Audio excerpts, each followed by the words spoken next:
Hi there, beautiful souls. Welcome to Elle's Temple. My name is Elle. I'm a goddess guide, tarot reader, and holistic healer. And today I'm very excited to be bringing you the first in a six-part series all about love and relationships and self-love between now and Valentine's Day. So to see the schedule of readings, please have a look at the description box below. There's going to be readings for everyone, regardless of where you're at on the relationship spectrum, whether you're single, whether you're in a relationship, whether you're married, whether you're in separation, whether you're just looking to anchor in self-love. There will be a love goddess reading for you. We've got Goddess Sekhmet with how to heal old relationship wounds today. We've got Goddess Oshun with the ultimate self-love reading next week. There's a soulmate reading, there's a who you've fated to be with reading, there's a spouse reading, and then ultimately on Valentine's Day, very exciting, we will culminate in the Aphrodite reading, which is all about calling in your love. Or increasing your love if you're already in a relationship. So you can certainly use these readings regardless of where you're at on the spectrum, or even if, for those of you that are more looking for, self-development, self-growth, spiritual growth, you can certainly connect in with these goddesses. For example, Goddess Sekhmet, she is a wonderful goddess just for helping you transmute dark emotions and find inner strength just for yourself and for your life. It doesn't have to be in terms of relationships. So for those of you that are more wanting to focus around that, you can certainly use this journey, this six-part journey, as an exploration into self-healing, self-discovery, self-love. Just wherever you're at on that spectrum, you can certainly find a reading if you're drawn to a particular reading, there will be a message from that particular goddess for you. So my lovelies, that is the introduction for the six-part series. Today's reading is with Goddess Sekhmet, and this is all about how to heal old relationship wounds. Now, again, like I mentioned, this is for any of you, regardless of where you're at on the spectrum. So say if you're single and you're wanting to call in a relationship, but you're noticing you are having some difficulties, some blocks with that. It may be that there's still some healing from old relationships. You'll know if there is. You'll be drawn to a certain pile if there is. If you're single and you're not looking for a relationship, but you know that you have some healing, you want to just focus on yourself and self-love, you know that there might be some healing from a past relationship that might be blocking you in your own journey towards self-love and strength. And for those of you that might be in a new relationship and you're noticing that old patterns, old wounds, old triggers, and old traumas from a past toxic or traumatic or difficult relationship might be coming in and affecting your current relationship. So you can use this reading regardless of where you're at. Goddess Sekhmet is here, just generally speaking, to help you with transmuting these darker emotions and bringing you strength. She's a wonderful goddess for helping to set boundaries. So for any of you who've been in difficult relationships with say any kind of narcissistic dynamic, any kind of issues with people pleasing, codependency, overgiving, finding it difficult to set boundaries, being empathic and having your energy drained, any of those things, Sekhmet is a really wonderful goddess to help you find your strength again. So without further ado, to introduce the piles, we've got 3 different piles here today. There's 3 different tarot decks I'll be live shuffling and live pulling some tarot cards from, and then I've also got some oracle cards with some channeled messages that I've already received through for each of you. So for pile number 1, if you are drawn to the Apricot agate crystal,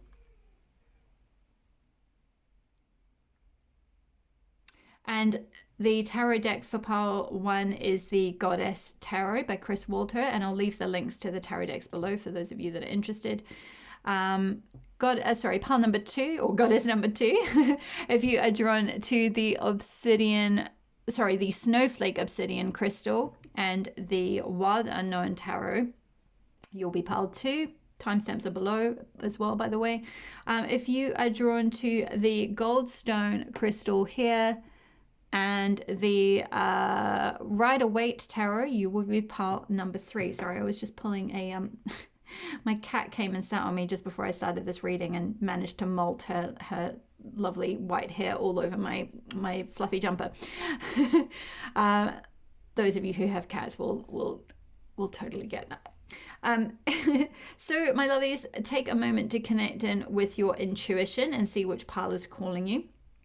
If for some reason more than one pile is calling you, it just means that there may be some messages across both those piles that you just need to cobble together for your reading.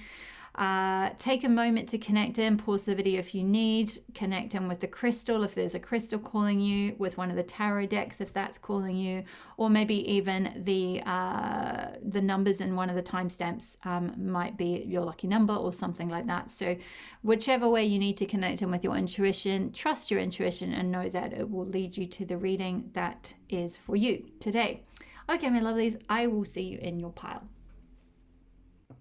Hi there, pile number 1. If you chose the Apricot Agate crystal and the Goddess Tarot deck, this will be your reading.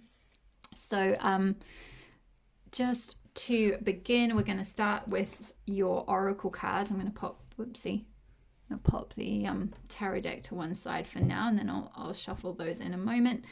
Okay, so the oracle cards that I got through for you from the Fairy Oracle deck by Brian Frad, we got the She of the Cruek, card number 5 as your first card.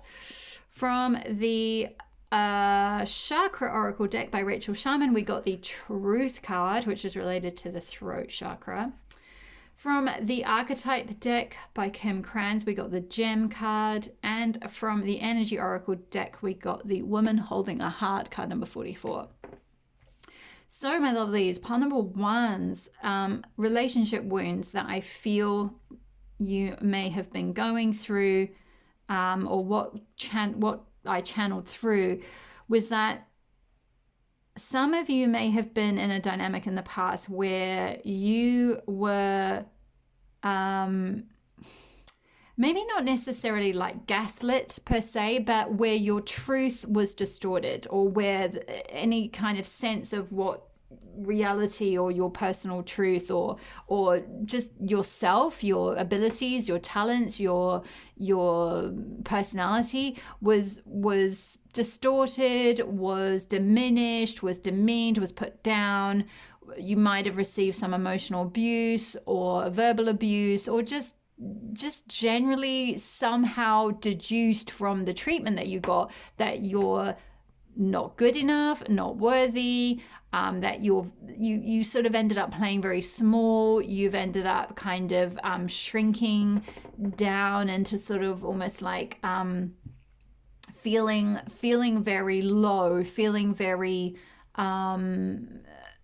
it's almost like very, it's like not having a sense of power, like your sense of personal truth, personal power, personal integrity was somehow diminished or attacked, or and this will be different for all of you. That some of you will be on the end of a spectrum where you just were in a connection perhaps in the past where your love was just not reciprocated particularly, or where your personal truth was somehow a bit like it just wasn't really aligned or something like that, like you weren't really treated the way you should have been, or something along those lines. For others of you, this could be all the way down the other end of the spectrum of being in a full-blown, highly toxic, highly dysfunctional, highly abusive, maybe even narcissistic dynamic, or verbally, emotionally, physically,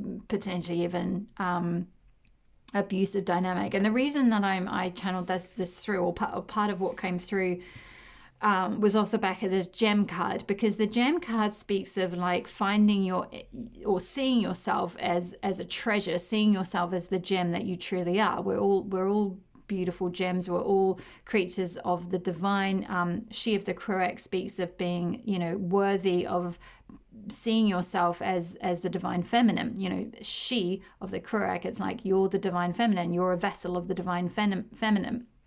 And somehow that's been distorted. Your truth, or the truth that you are a gem, you are a treasure, and you have treasure within you, has been like covered up. And so all you can see is everything around the outside, like these worms, or it's like you see yourself as these worms, or like someone else's beliefs about you, or their truth, which isn't the objective truth about you, it's just their opinion.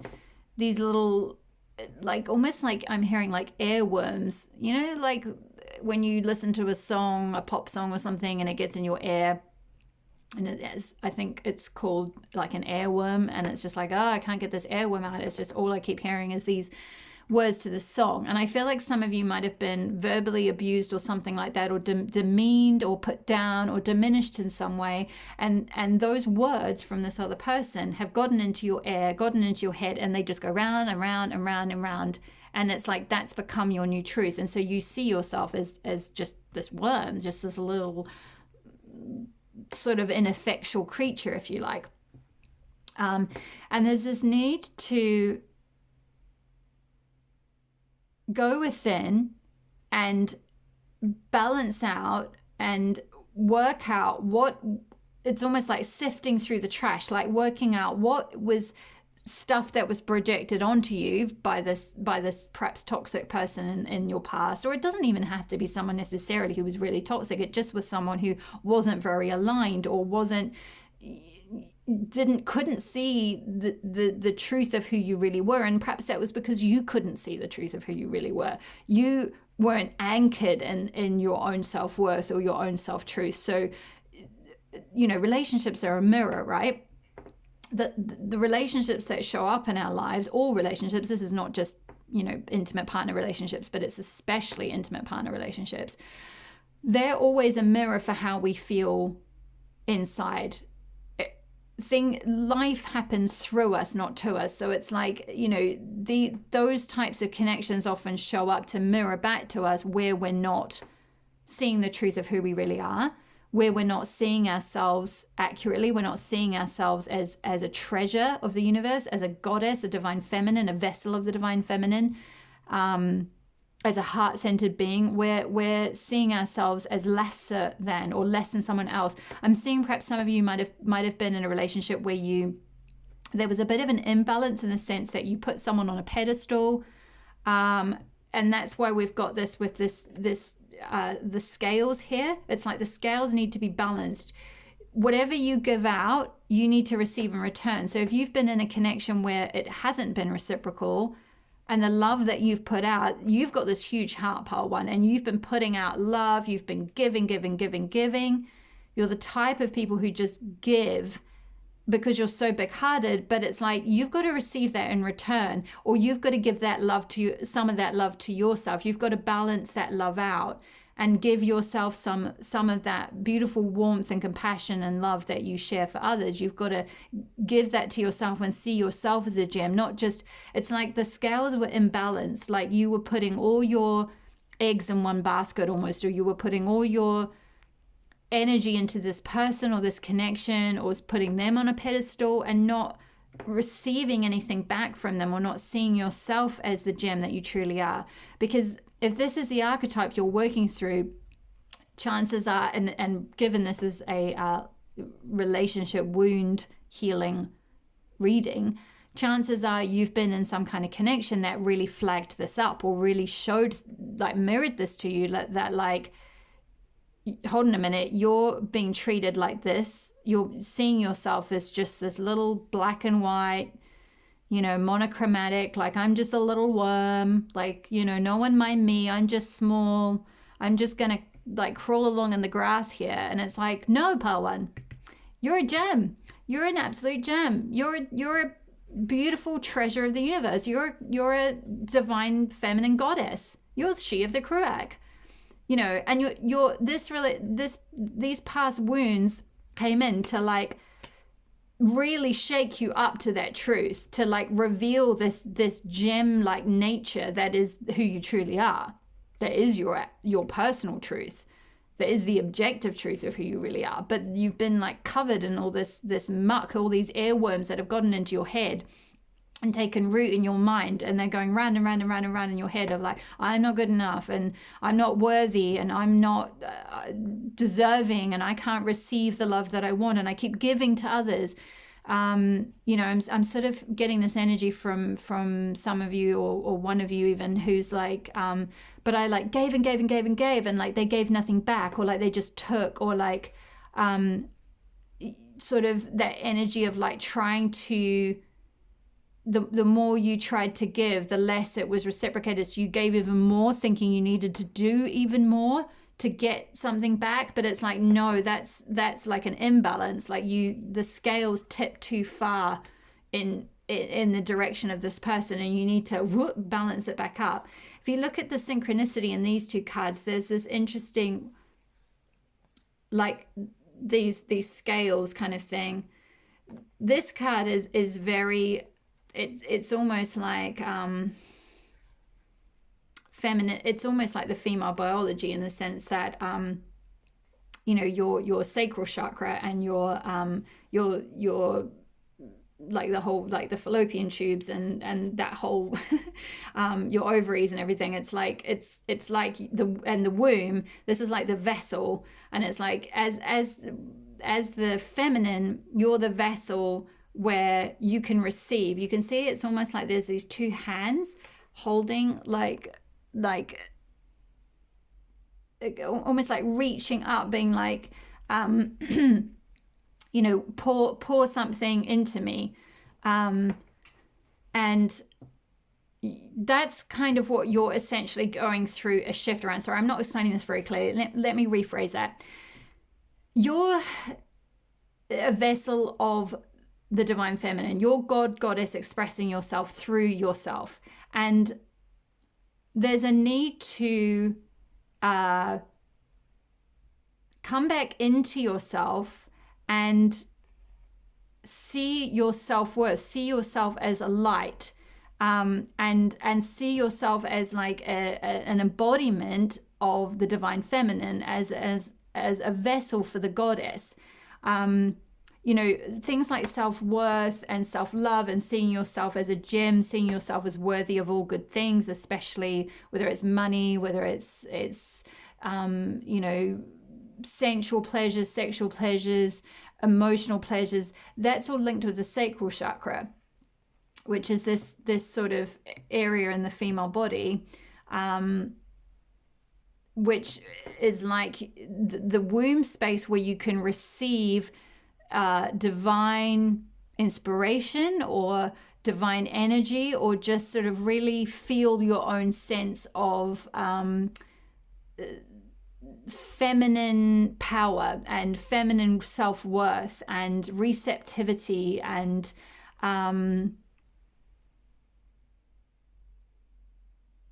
sort of also like rooting in that, because you can see there's this light that's coming down into this vessel. These two, it's almost like hands going up to receive that light, that almost like spiritual light coming down, and then anchoring that into the ground. So it's like, I feel like you weren't, perhaps in a past connection or something, you weren't really anchored into your own self-worth or your own truth, or this sense of like you seeing yourself as a beautiful treasure, as a beautiful gem. And before you go giving your heart to someone else, with this woman holding a heart, I feel like some of you are like, but I'm ready, I've got this huge big heart to give, I just want to give and give and give. But it's like, you've got to anchor in this self-worth and self-truth, and seeing yourself as worthy, and letting go of all this negative thoughts and negative beliefs and negative patterns and negative ideas that someone else planted in your head about who you truly are, which are not true. That was their stuff, you know, that was stuff that might have been projected on you or whatever it might be. But you're this beautiful, multifaceted, multicolored being here. And it's interesting, I'm getting a few different synchronicities here from these cards. So there's this beautiful peachy color with beautiful little sparks of light inside this multicolored gem. And then we've got the same peachy color with little sparks of light here with She of the Cruach.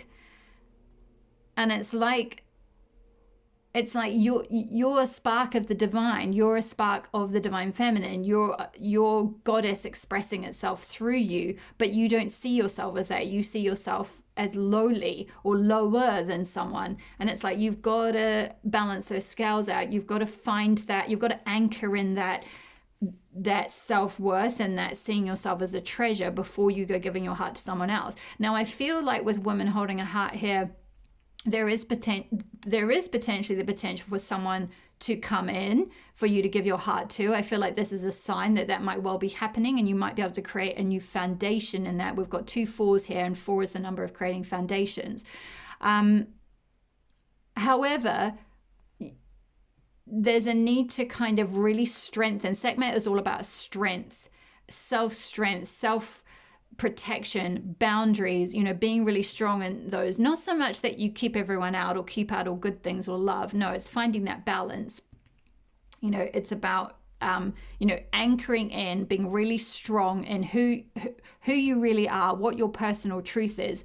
Because if you know what that is, there's no way that anyone else coming in will be able to call you things or demean you in any way or diminish you in any way or gaslight you in any way, because you know what your truth is.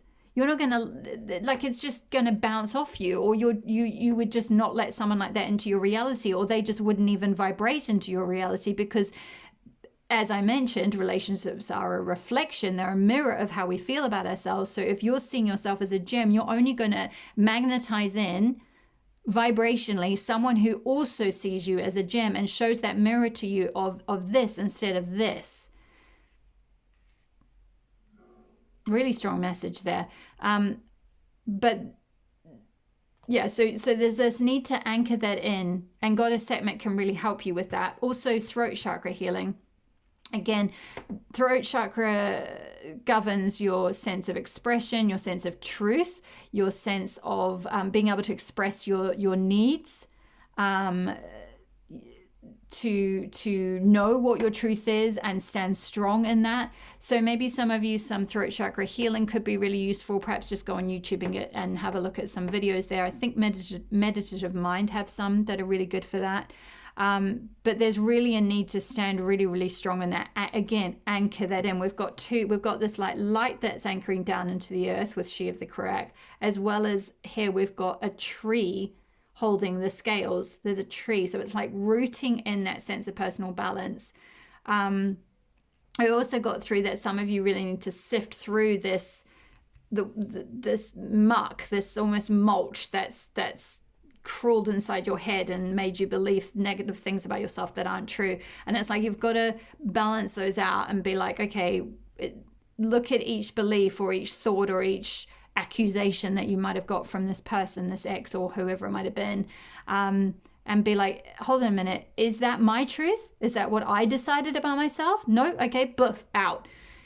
What about this belief? What about this thing they said about me? Is that really true? Maybe there's elements of it that I need to work on a little bit, but I'm not gonna demean myself and be like, oh, I'm a terrible person, or completely go into that low self-worth spiral of oh well,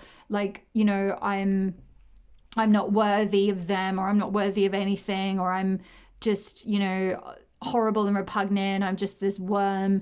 Maybe some of you might have some self-worth around your body, some body issues I'm hearing potentially. So there might have been some demeaning around your body or something, and it's you've got to work out if that's true or if that was just their opinion, and just let those things go. If that's not what your opinion is of yourself, you need to really question, look through these thoughts with a lens of was that actually my truth, or was that their truth? Was that their stuff they projected onto me? And really let that go and find that inner equilibrium again, that inner truth. And give yourself, I see some of you, you're just such big hearts, you're big empaths, you're very, very giving by nature. You might have been in a bit of a codependent dynamic, where you really needed to just overgive and overgive and overgive. That was a compulsion or a pattern for you. And there's a need to with women holding a heart here, it's like, give yourself that love that you're looking to receive from others. And then when you give yourself that love, that will show up in the form of someone else giving you that love that you so want. It's not about giving and then giving more and then giving even more and then depleting yourself and then piling up sort of one end of the scale and completely denying yourself and your needs and not speaking up about your needs and putting someone else on a pedestal and catering for all of their needs to the point that you're completely emptied out and drained. No, like that's not a reciprocal relationship. That's a toxic relationship. And you've got to maybe take some ownership and responsibility around like healing that and being like, okay, relationships are a mirror that showed up in my reality to show me, to highlight and to flag up where I need to see my inner self-worth and find my inner self-worth, and really anchor that in and show myself the love that I wanted to give away to others, so that then I magnetize in a relationship that's giving me the love that I am actually giving myself, and stay anchored in that. I feel like with the butterfly here on this woman's head, many of you are transforming this already. You're going through a chrysalis process as a result of what this old wound. And it's interesting because we've got butterfly, and then here it's almost like these are like little caterpillars crawling around on the ground. And it's like you see yourself as a caterpillar, and this past person maybe saw you as a caterpillar because that was what was being reflected back to you. But actually you're a butterfly and you're being transformed into that. And that's what this wound came to teach you and to show you that you're, like I said, you're a vessel for the divine feminine. You're a goddess. You're beautiful. You're a gem. You're worthy of all of the love that you want, but you've got to give it to yourself because you're so almost like already just naturally giving and have such a big heart and such a loyal heart that like it's almost like with this woman having this heart on the outside, it's like you just like give it away, like, hey, you take my heart, like I'll give you all the love that I actually want to receive from myself. It's really doing that deeper shadow work in a way of like, why did I let my own needs go, and why did I sort of overgive in a relationship where something wasn't being reciprocated to me? It's like, what was I trying to do in order to get love? And then do those things for yourself in order to receive love. Like show yourself the love that you want to receive from others. Yes, I feel like that's all the channeled messages that came through for the oracle cards. I'm going to pull some tarot cards for you now.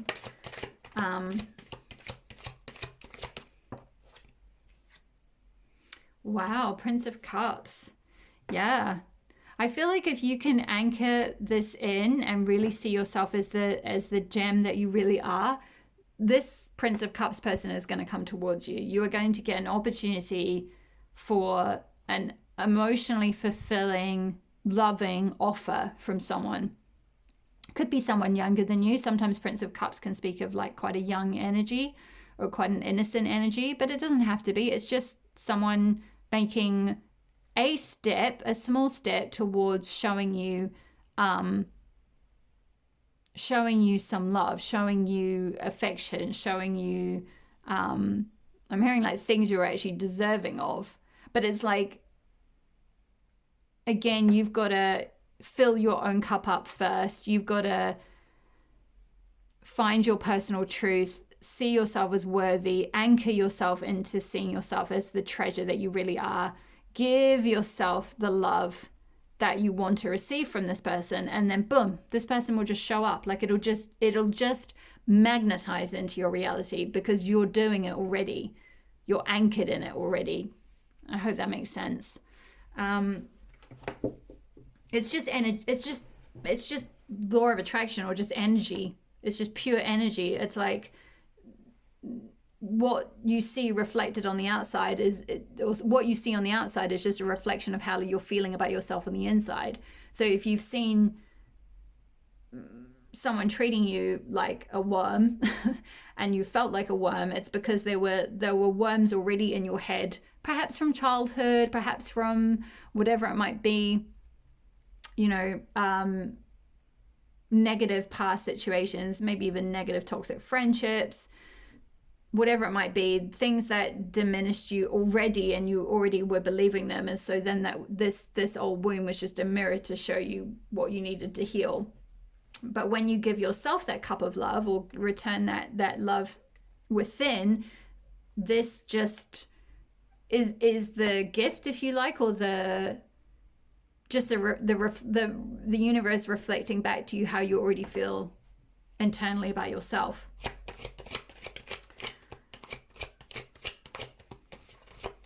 Woo, that came flying out. 5 of Cups, yes. Yeah, I feel like some of you are in this energy of you invested in a relationship in the past, and it didn't go anywhere and it wasn't reciprocated in some way. So it's like there's this sort of disappointment energy of like, look at all the love that I gave. 3 cups. It's like you gave 3 cups. The other person only gave 1 and you gave 3, and it's like, and they're just knocked over. It's like all of that went to waste. But if you turned around, you would see that there's 2 cups coming towards you. So maybe for some of you, you're overly focused on an ex or a previous connection where it wasn't really reciprocated, and you're still looking back to the past and looking back to the love that was lost or the investment that you made that wasn't returned. And it's like you need to turn. With 5 of Cups, it's like if you turn around, you'll see that there's love coming in. You'll see that this Prince of Cups person is going to come in. But there's a need to, like, again, focus on self-worth and focus on, again, giving yourself the love that you want to receive. And then these 2 cups will come in towards you. Old relationship wounds is pile 1 healing. Woo! 10 of Pentacles, beautiful. Yeah, absolutely. 10 of Pentacles is the ultimate card. It's all about security, stability, long-term, something that is a long-term investment. It might be a little bit slow moving at first, but it's all about, you know, I think in the traditional Rider-Waite, it's got a family in front of, like, grandparents in front of a home with like dogs and maybe even grandkids running around somewhere. So for those of you that want that is available to you. It can come in. You are worthy of these things. You are worthy of having that, like, long-term, committed, secure, you know, beautiful, abundant, verdant, stable relationship. You know, maybe marriage if that's what you're looking for, or just a long-term committed partner, life partner, that kind of vibe. That is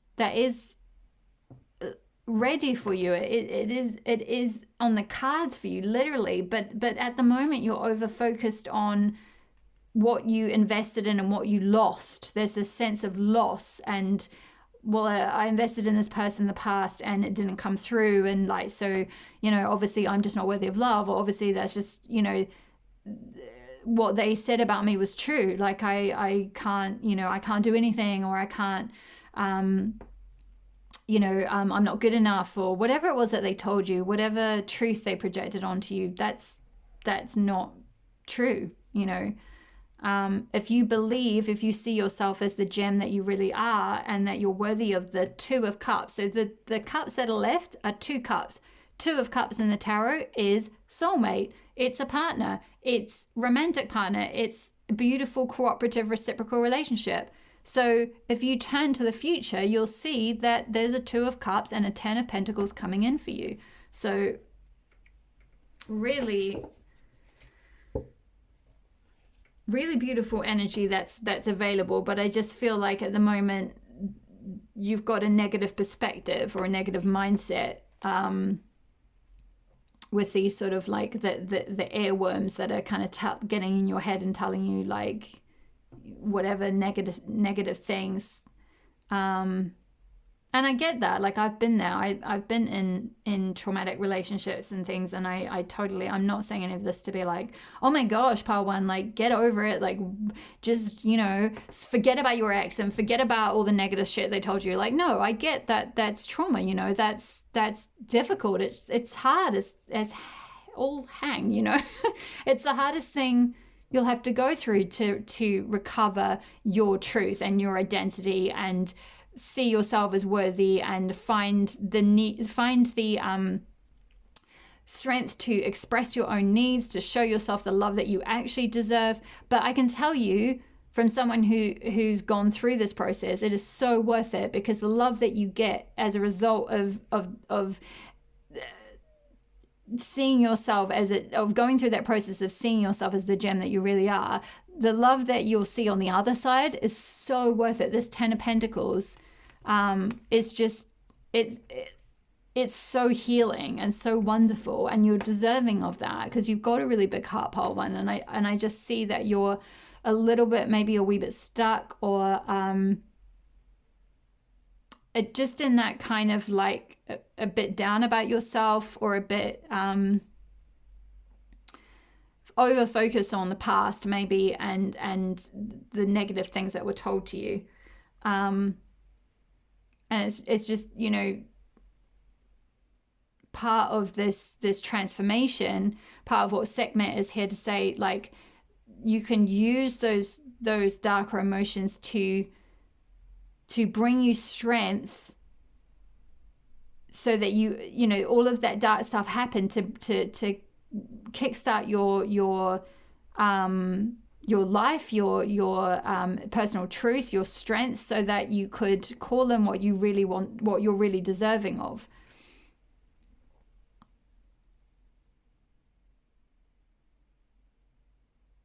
Yeah, because Pentacles is all about worth as well. And we've got the gem and Pentacles, and the gem is like, you know, it's like the jewel, you know, it's like seeing yourself as a very expensive jewel.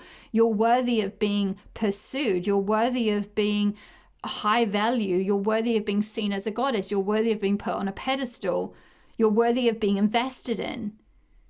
Don't give all your energy to someone who's not investing in you. Invest in yourself. See yourself as a gem, and someone else will come in and invest in you, and you'll have this secure, stable, solid, ultimate future. You know, because it's like Pentacles is often symbolic of like, well, money, material things, and there's all these like gold pentacles, gold coins around the outside of this archway and on this tree as well. And it's like I'm seeing like a marriage archway, maybe for some of you that want to get married, that is available to you. But there's just this beautiful, abundant, yeah, like there's so much abundance waiting for you, but it requires you turning around from looking at the investment that you made in the past that didn't pan out.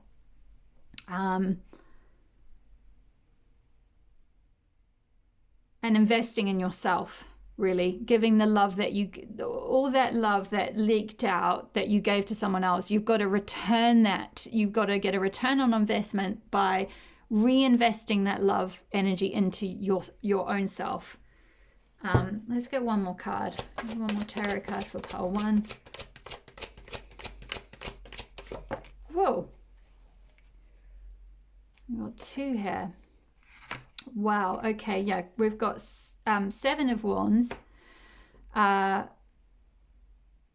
which I feel is, I mean, this is sort of you against the negative thoughts that are coming at you, or the negative things that others have said about you, whether this was a past partner or things from childhood or anything. But there's like this plucky energy to you, Pile One, where like you're still standing strong, even though you've had all this crap thrown at you, or conflict thrown at you, or negative stuff, which is not fair, and you shouldn't have had to go through that, and it's rubbish, and I know, and I get it, and it's horrible, but the power that you get on the other side of like going through all of this process and finding yourself as the gem, winning yourself back, recreating your identity, seeing yourself as the gem that you truly are, giving yourself the love that you gave to this other person that wasn't reciprocated, you know, It is a fight, you know, it's a challenge, it's a struggle, it's something that you've got to push through. But on the other side of that, you've got Six of Cups. Again, I mean, you couldn't ask for a better card. Six of Cups and Ten of Pentacles. Six of Cups is the soulmate card. You know, it's the beautiful, innocent, almost like just unconditionally loving, very sweet, very heart-centered, very emotionally fulfilling connection. It's often a card of soulmates. I mean, I know I mentioned the Two of Cups is a soulmate card, but so is the Six of Cups. And, you know, where Ten of Pentacles can be symbolic of, like, you know, relationship stability and harmony and you know, reaching that final place of like, you know, the ultimate pinnacle of, say, commitment or whatever it is you're working towards. Six of Cups is just this beautiful, emotional, like, reciprocity.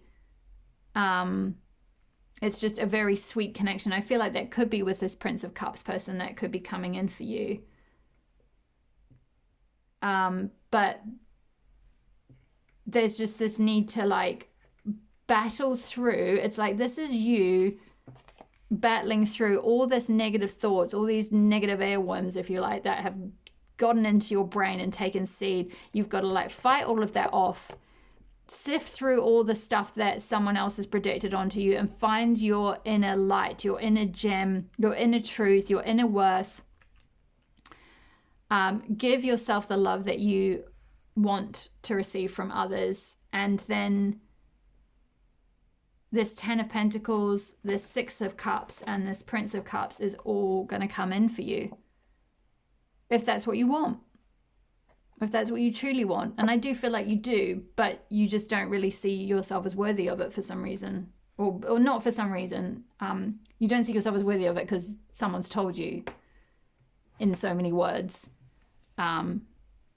that you shouldn't expect that, or you're not worthy of it, or you've come to believe that as truth, and it's not true.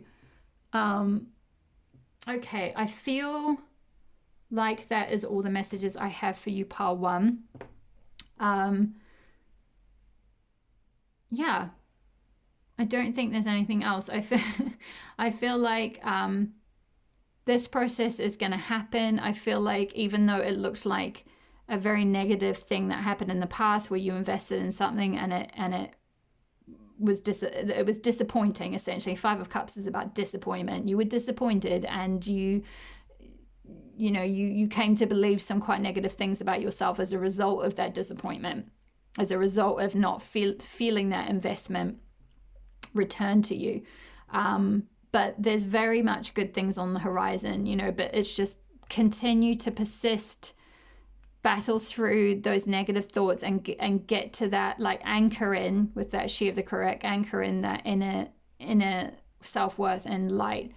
And you will see your return on investment, if you like. You will receive the love that you give to others return to you. And also, Sekhmet wants to say, like, wait for that person.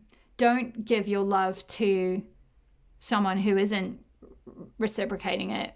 Wait until you get to a point where someone is treating you and seeing you as the gem that you truly are, and the way you are treating yourself. Like, once you've found that inner truth and that equilibrium, and you stay really strong in that, and you're able to just give someone else a bit of you, but then also give yourself some of that love as well, and then you see it reciprocated. Okay, it's being reciprocated. Okay, they are coming forward with, like, a cup of love, with emotional fulfillment, with sweetness, with honesty, whatever it might be.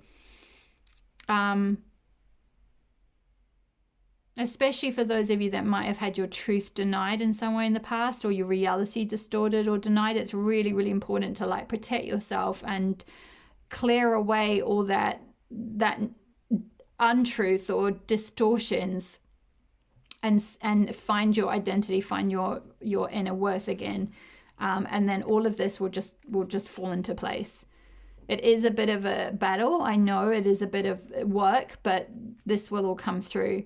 I feel like also I didn't mention about the crystal, the apricot agate. This could be very useful for you because this is about like showing yourself the compassion and affection and care that you would show to others, that you would extend to others. You can see there's like, or hopefully you can see there's like little rings that are just like radiating out, and it's like you need to turn that love, like with this heart, she needs to give it to herself. You need to turn that love within, and then you'll see yourself as this beautiful gem that you really are. So my lovelies, that's all the channel messages today from Goddess Sekhmet. I hope you enjoyed this reading. Please leave a message below if this resonated for you. Hit the like button if you liked it. Hit the subscribe button if you haven't subscribed already, and the notification bell if you'd like to be notified of the next readings coming up in the Love Goddess series. There's so many exciting readings coming out. I can't wait to share them all with you. Otherwise, I will see you in the next reading. All my love. Bye-bye. Hi there, Pole 2. If you chose the Snowflake Obsidian Crystal and the Wild Unknown Tarot, this will be your reading. I'm just going to pop the tarot to one side for now because I'm going to start with the channeled messages that came through with your oracle cards. So we have got the Self-Assurance card from the Aboriginal Chakra Goddess Oracle deck. We got the Dead End card from the Archetype deck by Kim Kranz. We got the first Chakra Archangel Michael from number 35 from the Energy Oracle. And we got the Owl Animal Spirit card from the Animal Spirit Oracle deck. Okay, so pile number 2, your channeled messages. To be honest, I'm actually just going to start by reading out the message from the book for the Self-Assurance card because there's a very specific message in here that I feel will resonate for some of you. Excuse me. So self-assurance is a quality which we work really hard at to gain, and that can be taken from us with little effort, particularly when we willingly allow others to damage our sense of worth and self-esteem. Self-assurance is based on the belief that we value ourselves and are willing to allow others to have their opinions that differ from ours, yet still stand strong in what we believe to be our truth. Self-assurance is something that you usually don't lack, but you have allowed someone to undermine your sense of trust, and this is extended to the trust that you once had in yourself. This person does not deserve to have so much power. Initially, you were tricked into allowing this person to make decisions for you, and now you don't know how to stop it. Try harder. You can regain your power in this situation, and when you do, you will have to make a commitment to yourself to not allow this to occur again. This is just the first test. The others won't be so difficult if you conquer this one. Excuse me. So I feel like with, for part number 2, with self-assurance and also the owl being here, which is all about wisdom and intuition and trusting your divine intuition, your divine guidance, trusting your own truth, your own trusting your own wisdom essentially and following it. I feel like perhaps your biggest relationship wound, if you like, to focus on is about self-trust and self-assurance and standing strong in like your own opinion of yourself, standing strong in your own wisdom, standing strong in self-trust, finding and rebuilding self-trust again after something that might have come to a dead end. Because with this dead end card here, I feel like maybe some of you went into a situation where you let someone perhaps dictate to you or control you in some way, or negate your own sense of trust for yourself because there was some sort of power imbalance, like you were giving them a lot of power to make decisions for you or to direct you in some sense or control you in some sense, or just sort of project their opinion onto you, which might not be the objective truth about who you really are. And I feel like that situation came to a dead end, and this is the archetype you're working through is of essentially being stuck in, whether this was one situation or a pattern of situations with either multiple people with the same person that's been going around in circles, where it's just going, I feel like it's like going round in circles and coming to a dead end, or it has come to a dead end. I feel like for most of you have seen that it's reached a dead end, like you've seen that it's not going anywhere, that you can't let this situation continue. But it's just having that strength and stability to walk away and rebuild. Find your self-trust, your wisdom again.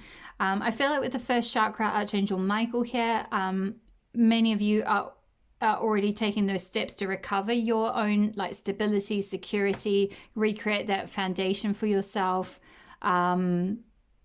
Yeah, and also that Archangel Michael is watching over you as you shift through this situation, as you release this dead end and refine your own refine your own like reground essentially into who you really are. There's a need to ground here. There's a lot of the lower chakras here. We've got the first chakra, your root chakra, which is all about grounding, your connection with earth, your connection with your tribe, your connection to the land and how you receive energy up from Mother Earth. How you ground into your body, your security, your stability, all of that kind of thing. And also the sacral chakra, this card is linked with the sacral chakra, which is all about your self-worth, your receptivity, your creativity, your sensuality, your sexuality, your femininity or masculinity, depending on, whether you identify as feminine, mostly feminine or mostly masculine. But yeah, there's like I feel like some kind of foundation or something might have been shaken up for you, and that's the kind of healing that you're going through, where there was some wounds to both your first chakra and your second chakra. And it's like there's a need to recreate a foundation and a strong foundation in yourself again, in who you really are, and really refine that self-assurance and that self-trust. And with the owl, with the owl totem animal here, this owl is really here for you to learn to trust in your own intuition, learn to trust in your own wisdom, learn to trust in red flags as well, because I feel like with the dead end and the color red with the root chakra, it's like with some of you there were red flags that might have come up in the past before that you got in this situation where someone was disempowering you in some sense, or they were controlling you or making decisions for you, whatever it might have been. It's like there were red flags about this, but you maybe ignored them or pushed through, or just didn't trust your intuition about it.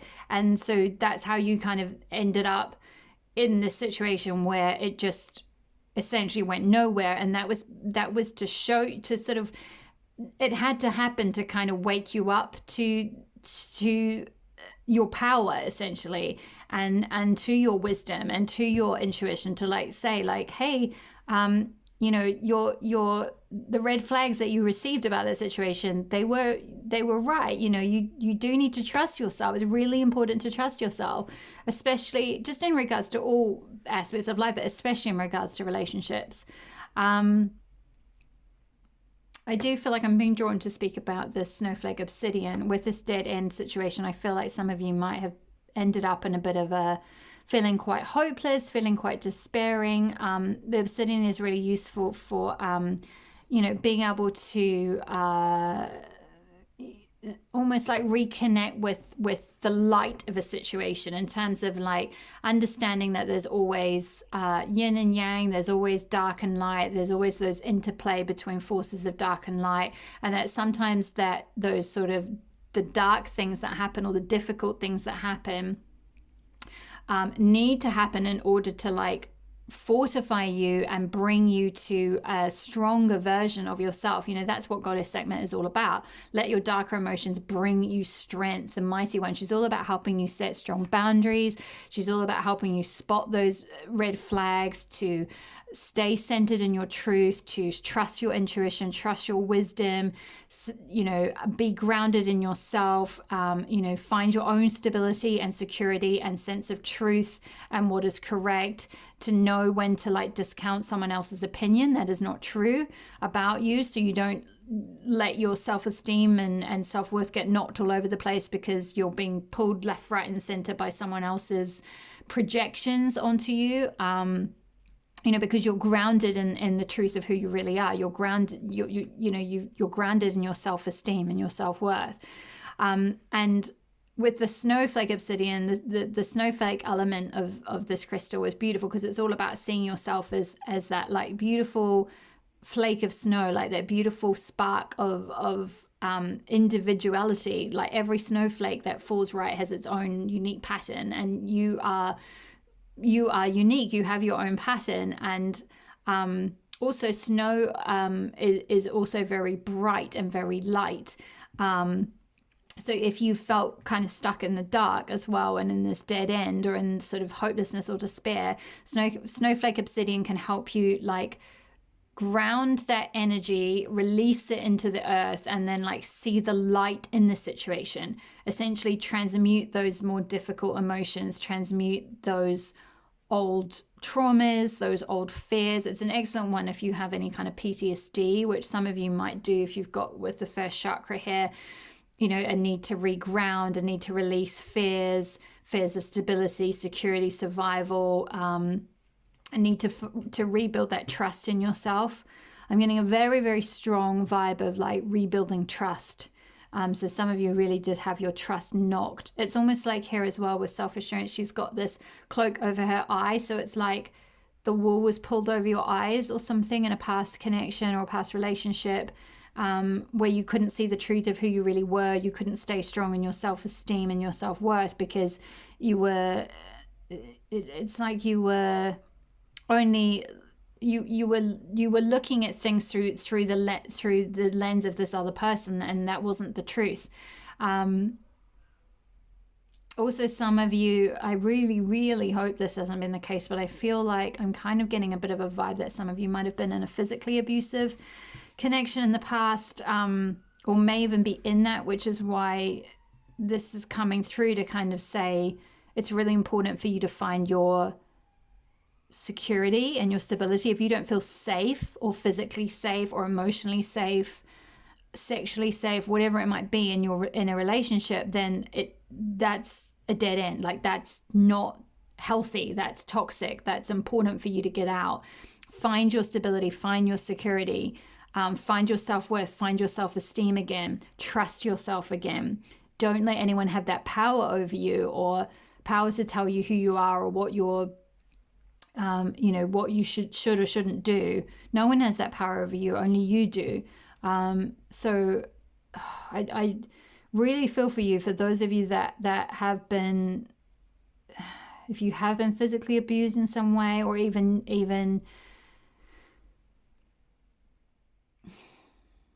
it doesn't even have to be full on physical abuse, but just something where it's like your energy it's like you've been so put down, or your self-worth or self-esteem has been so not, that you're very, like, you're shrouded, like you're hiding yourself, because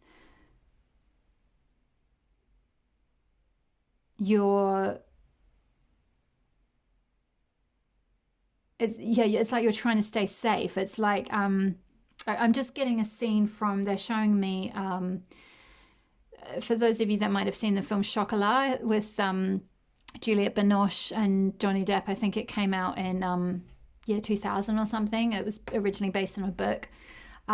Gorgeous film, but in that book there is a character, or in that film there's a character who she's really getting controlled by her husband, and she's getting, knocked around and stuff, and she ends up with like a bruised eye, and then eventually she goes and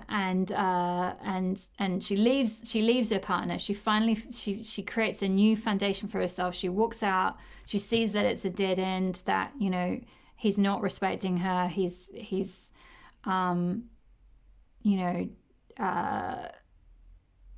eroding her sense of self, eroding her sense of self-trust. He's controlling her. At the beginning, Juliette Binoche's character takes some chocolate, because she runs a chocolaterie, and she takes some chocolate to this lady, I think her name's Josephine, at her home with where her husband is, which that they have a house behind the pub that he runs, and all he does is yell out her name, and then she spits out the chocolate. It's like, oh my gosh, I can't be eating this. Like it's like a sense of control. I'm getting a vibe that some of you might have been controlled, maybe not even to that extent, but just a little bit, enough to like deny what you know about yourself, or do things to to retain self-esteem in yourself. And this is definitely a wound that's affecting you both in your life, in your stability, security, your ability to perhaps attract other relationships, or even if you found another relationship, you might be having some of these patterns that are coming up. I'm kind of seeing this whole, with that story with Chocolat, with Josephine, she leaves the husband, she goes to stay with Juliette Binoche's character, whose name I've forgotten the name of the character, I'm sorry, but she goes to stay with her at the chocolaterie, and she creates a whole new foundation for herself, right? She finds her stability, she finds her security, she finds her truth, she finds her sense of self-worth, self-esteem, self-trust. She's obviously still a bit traumatized, but she starts to create a new foundation for herself and to move forward, and she's helping out at the chocolaterie, and she's really blossoming. And I feel like they wouldn't show me that story if it wasn't to say, like, you can transmute the situation too, and you can blossom as well. Like, you don't have to stay stuck in this dead end or this cycle. Even if I think that in the book it did mention, even if you you were tricked into allowing this person to make decisions for you, and now you don't know how to stop it, and you can regain your power, but you'll have to make a commitment to yourself not to allow this to occur again. And it might be that you've excuse me, you have left the person who was making these decisions for you or controlling you in some way already, but you've internalized their voice or their opinion of you. And so that's why there's this sort of shrouded energy around you, where you've shrunk yourself down. You've kind of like keeping yourself sort of like you're not in your full power. You're not kind of shining your light. You're not with your cloak back, sort of, hair flying, smiling, looking radiant, being like, I am worthy, I have strong self-esteem, strong self-confidence. It's like you're staying covered up. I'm hearing like there's a bit of shame there, like internalized shame. So maybe this person shamed you. You might have been mentally abused in some way, in terms of like there was a lot of shame that was projected onto you, and you've absorbed that, and that's controlling you. So it's like, even though you might have got out of this dead end situation, the beliefs that you internalized about yourself are continuing to perpetuate in your life. And so there's a need to like rebuild, find yourself again, find your self-trust again, self-esteem again, and then move forward from that basis.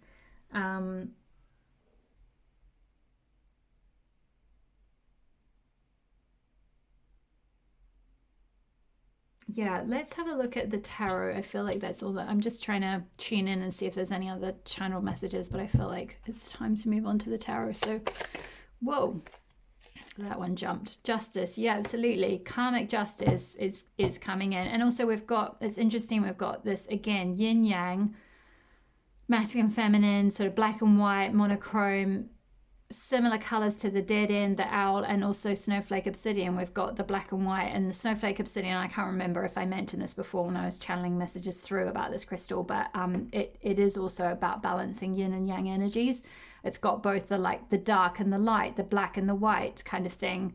Same thing with justice. I feel like whatever this situation is from the past, like karmic justice will come around. Like that person that did that to you or controlled you in that way, like that will be taken care of by karma, and you will receive your karma once you're able to shift to like recreate this new foundation for yourself. Like get out of it if you're not already out of it. Get out of the mental pattern that it created in your head. Let go, like detox from those thoughts that person projected onto you, those opinions they projected onto you. Find your stability, find your security, find your self-worth, find your self-esteem, find your self-trust, and then karmic justice will prevail and you'll get your due return. You know, when you start to value yourself, others will see you as valuable. And there's a sort of a, yeah, it's almost like, again, that balancing between the, I spoke of before, I think with the Snowflake Obsidian, the whole darkness and light in the situation, and balancing, finding the light in this darkness, as I spoke about with Sekhmet. That's exactly what she's about, transmuting this darkness, these difficult things, these traumas, into your strength. This is your opportunity to create this new foundation. First chakra, root chakra, reroot, reground, refind yourself, rediscover yourself, recreate your identity, root it, root yourself in self-worth, find your self-trust again, you know, and then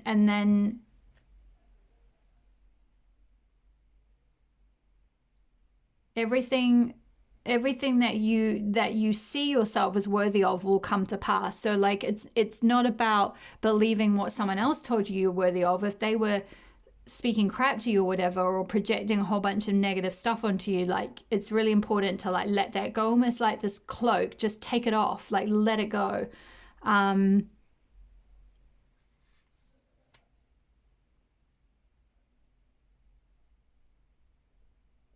I feel like, yeah, also with justice, I feel like some of you might have been in a situation where it's like something to do with, like, I'm hearing like unfair, like this was very unfair situation. Like you're very someone who you have a very strong sense of justice and what is fair and what is right, and like this situation that happened was really unfair. It's like you were taken advantage of unfairly, or you were treated unfairly. There's a sense of like fairness and justice, but it's like trusting that the universe will take care of that situation, if you like karmic justice will prevail, finding your own strength and your own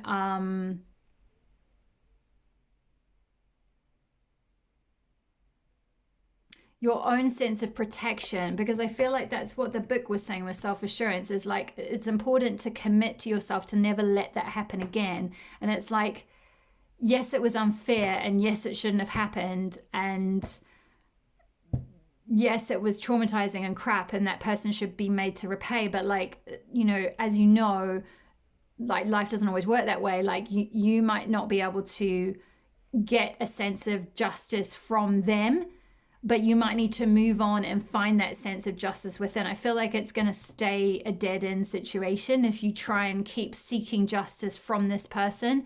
It's almost like if you've been in any kind of narcissistic dynamic before, and I know for some of you join my channel, you have been in that because I've seen it in the comments and so forth, and also many of the clients that are drawn to my work have gone through narcissistic abusive relationships. That's something that you can never find closure from that person, and you can never get them to admit the things that they did that were unfair. But the important thing is not to go around in circles trying to get that from them, that sense of justice or rights being righted. It's like you've got to find that within first. You've got to set that commitment to yourself to not let this happen again, to not give your power away, to not let someone else define your self-worth or self-esteem. You've got to find your own stability and security, not look to others to supply you with that, and trust in yourself. Create your own identity and truth. Know really strongly what that is, and then trust your intuitive nudges, especially if you get red flags about someone, you know. And I don't mean to say this in a really tally-offy way, because I've been there, and you know, and like I'm calling myself out now in the sense that spirits using me to call out my past things where I didn't do this, and I ended up in this situation in a dead-end thing as well, and it was horrible. And you know, but you know, like with Sekhmet, let your dark emotions bring you strength. I had to rebuild myself off the back of that. you know, and I really trust my intuition now, so much so that I do it as a freaking business, right? Like 7 years ago when I was in that dynamic, this whole thing, this whole being controlled and narcissistic abuse and blah blah blah, I didn't trust the red flags I was getting at all. I wasn't rooted in my own sense of self-esteem and self-worth and trusting my intuition and trusting what was true for me. I let someone else have that power over me, and you know, it effed me over. and I had to rebuild myself, but I'm so much stronger for it, and I'm so much more self-trusting. It's almost like you've had to go through this whole darkness to like to see your light and to see your worth. It's like the only way you could learn that lesson was by going through this dead end situation and going through this pain and this trauma and this dark energy, to see your snowflake self, to see yourself as this beautiful, individual, unique, gorgeous, light, bright snowflake that is only you have that snowflake print, you know, and you didn't really see yourself like that before, I don't feel like. And so you had to go through this like total dead end horrible situation, unfortunately. And I'm so sorry you've been through that, because I know how painful that is and how horrible it is, and it sucks and you shouldn't have had to. And no, it is really unfair. It's really, really unfair. But like everyone has gone through some form of trauma or some form of, you know, I mean, the amount of, I mean, it's not just women. I've had one of my ex-boyfriends had gone through a similar dynamic with his ex-girlfriend. You know, so many of us have been through shitty, unfair, abusive situations. But it's about like, you know, what you then do with that, how you can then transmute that darkness into light, like how you can find your beautiful individual snowflake identity, like out the other side of this dead end. The dead end is a funny card because it on the one hand it is a dead end, but on the other hand it actually speaks of, in terms of the text and the archetype card book, it speaks of actually like pushing through to come out. It's almost like by going into a dead end situation, you'll end up on the other side of it. It's not to say you should persist in this abusive situation. That is absolutely not what I'm saying at all. Please don't see that as that. No one should ever put yourself in an unsafe or abusive environment ever.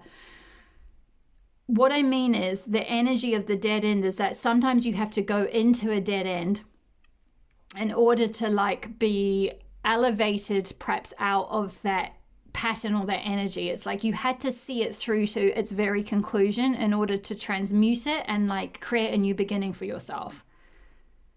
I hope that makes sense. I'm feeling maybe I've not explained that very well. Sorry. Let me look in the book, because I think it has a better the book has a better way of explaining it.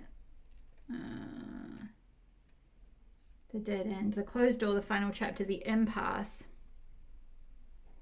Contrary to what its name implies, the dead end is very much alive. It is a force that stops us from moving forward as planned. It is thick, dense, uncompromising, a wall beyond all walls. With every bramble, thorn, and stone, it simply states, "No more, child. You have reached the last page of this chapter."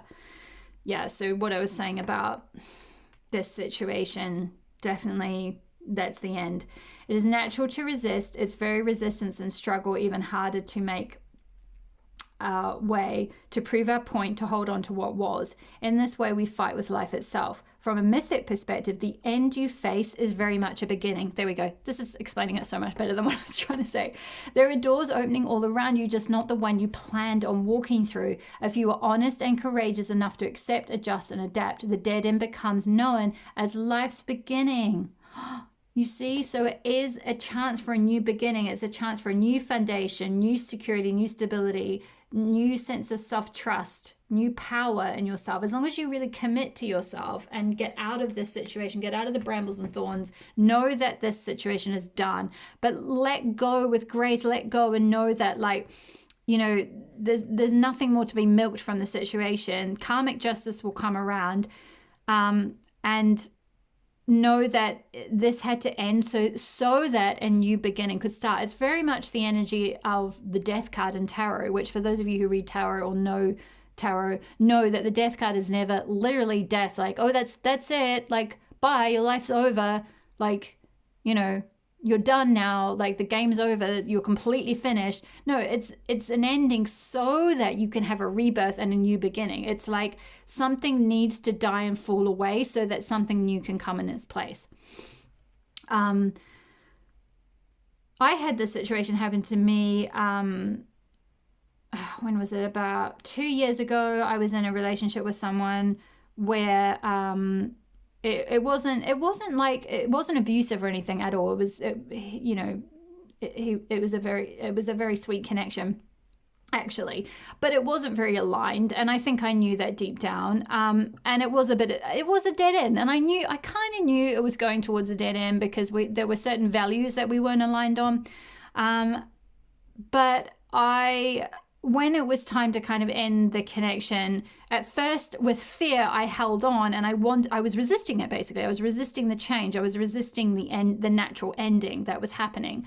And I wanted to hold on. And then something in me, my little inner owl, my intuition said, let go of this. There is something so much better around the corner for you. And the reason that Spirit are making me tell you this embarrassing story about my personal life, which I don't really want to do, but hey, they keep calling me out to be like, talk about this story. I'm like, oh, cringe. Okay, fine. I'm going to do it because I know that I've been through all this shit so that I can, like, you know, help other people. So basically, it came true. The intuition that I had came true. I met someone else about a year later, which is about a year ago now, who's my total soulmate, and I'm in a wonderful connection. That's not the point. I'm not going to go into like how amazing it is or anything. The point is about the intuition. The point is about letting go. The point is about knowing when something has ended, knowing when you're not going to get any more out of a situation, knowing that it's natural to want to resist that. It's natural to want to resist death. Of course, that's a normal human reaction to be like, I don't know anything else. I don't want it to end. Like, even though I know that it was like a bit damaging on my self-esteem or self-worth, or just not aligned, or just, you know, 1 second. Sorry, pal, too. I just had a little cough there. So even if it was just a situation that it's, you know, with the owl here, it's like, I feel like, Paltu, you know when a situation is over, or even something you might have, like I said, some of you have already walked away from this because we're talking about old relationship wounds here. So this could be something from the past, but maybe some of you have a secret hope that you might be able to resurrect it or something like that. And it's like, no, like, it's dead, it's done, because there's a new beginning coming for you. This has happened to empower you. This has happened for you to find your strength. This has happened for you to commit to yourself so that you don't let anyone treat you negatively or keep attracting situations that aren't really in alignment anymore, because you've created a really strong, stable, secure foundation for yourself. You found your inner little snowflake light here, little Paltus. You know, you're like, hey, I'm Paltu, I'm unique, I'm a widow, I'm flying my freak flag, and that's okay, and I accept myself and I love myself for exactly who I am, and I'm not going to let anyone say that I'm you know, whatever their opinion is, that's their opinion. You know, that's nothing to do with me. I trust myself. I trust my intuition. So sorry, I just knocked the camera. Let's carry on with the tarot. Whew, that was really powerful message. Wow. 8 of Pentacles, upright? Yes, upright. So, you are working hard on finding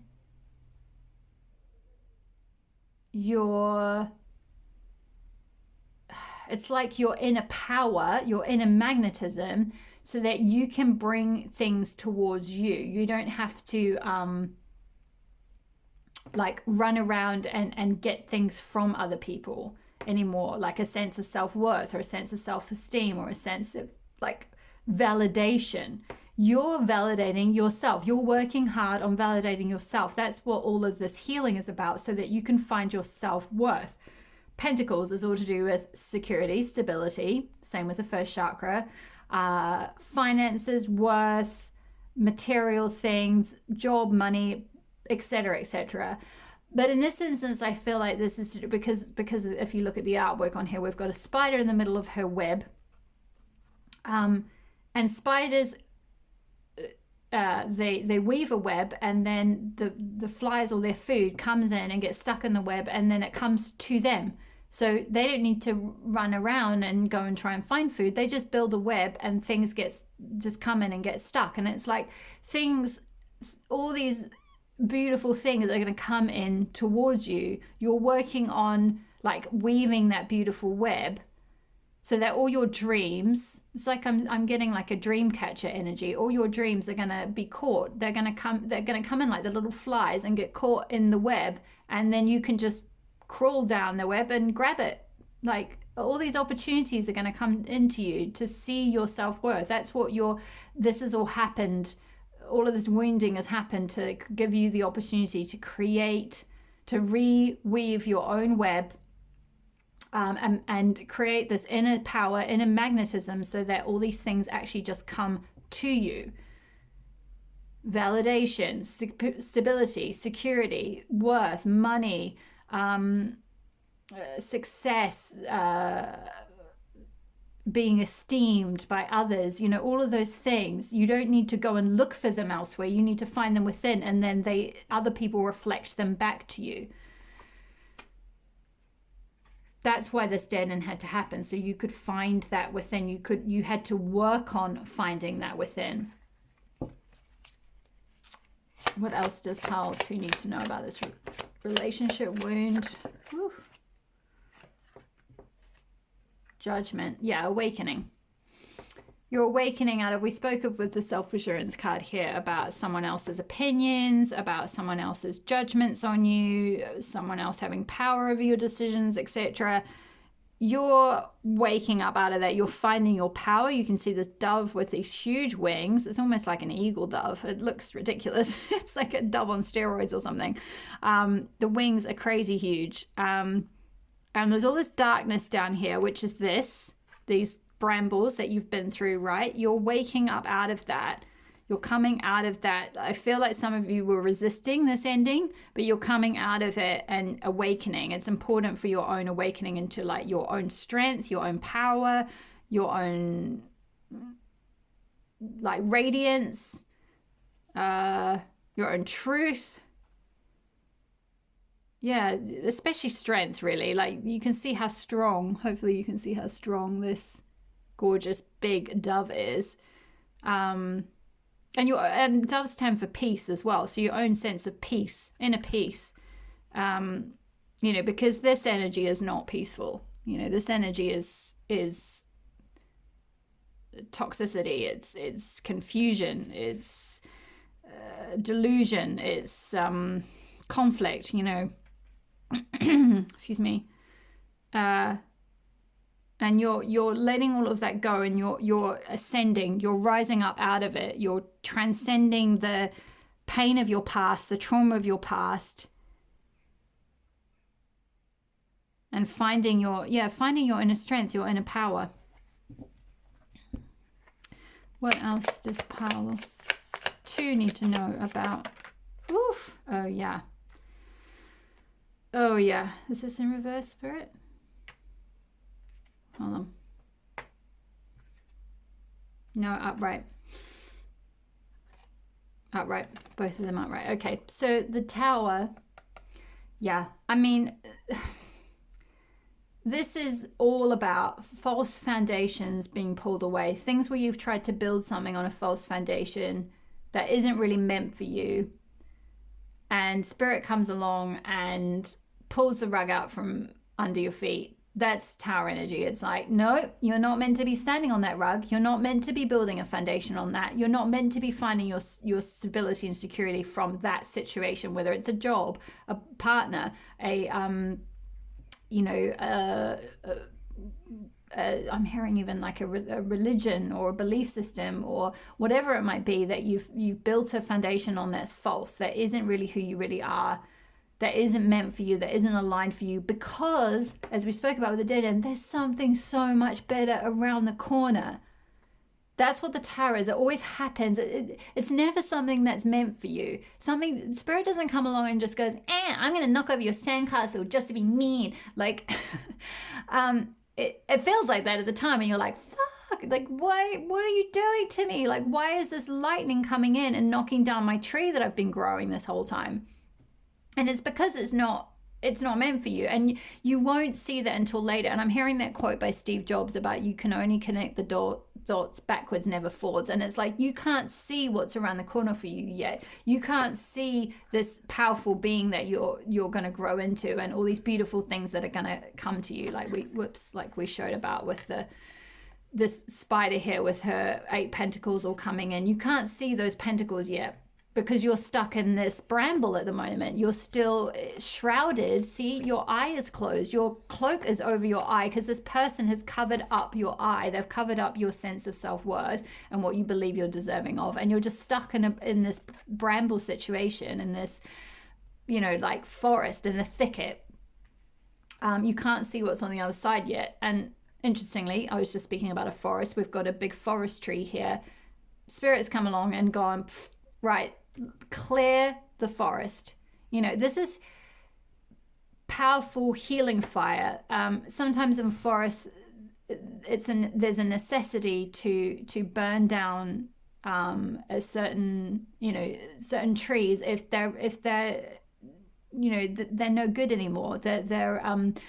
They're rotting, and there's problems with them, and they're blocking the oxygen and the light and so forth coming into the forest, so that other trees and so forth can receive, or other plants or necessary parts of the ecosystem can receive the oxygen and the light that they need. And so sometimes fires are actually deliberately started in a ideally contained way in order to build to burn off stuff that is dead, essentially, that's no longer working.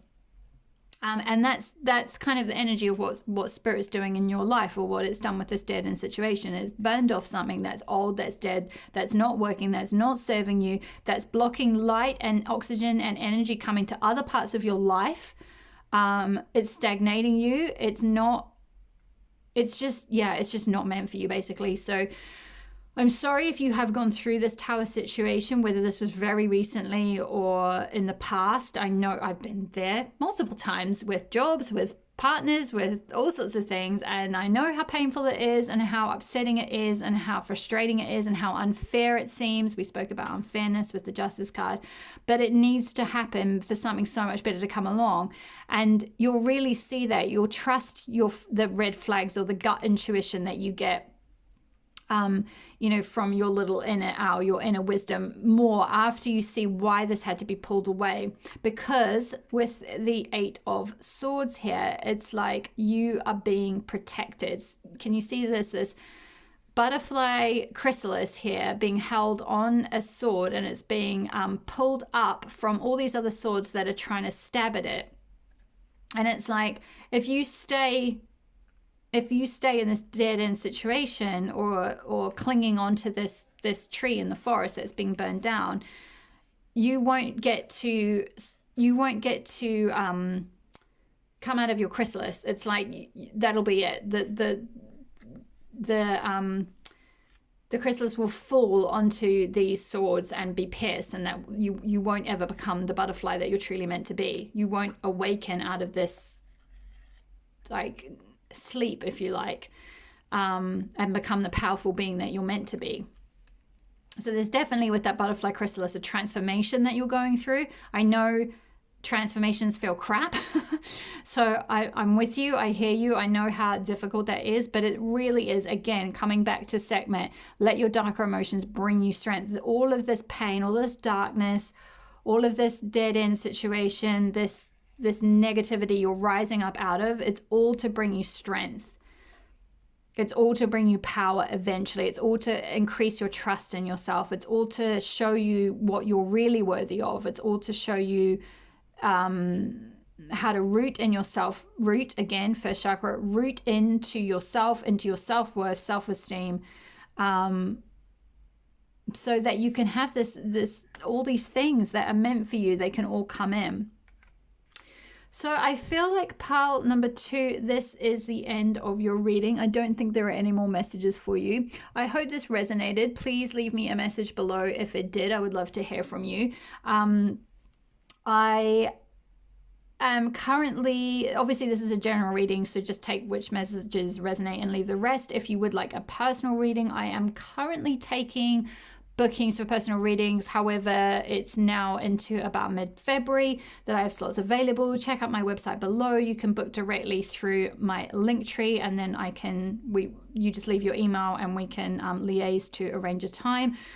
Otherwise, if this is where I leave you, thank you so much for watching. Thank you so much for being here. Thanks for your likes. Thanks for your subscribes. It's been wonderful reading for you today. Please check out the schedule below for the other Love Goddess readings. There's some wonderful readings coming through if you want to start preparing yourself to call in a new situation. Like we did speak of, this dead end is happening to call in a new beginning for you, but also to anchor in self-love as well. The very next reading is all about self-love, so I would encourage you to check that out.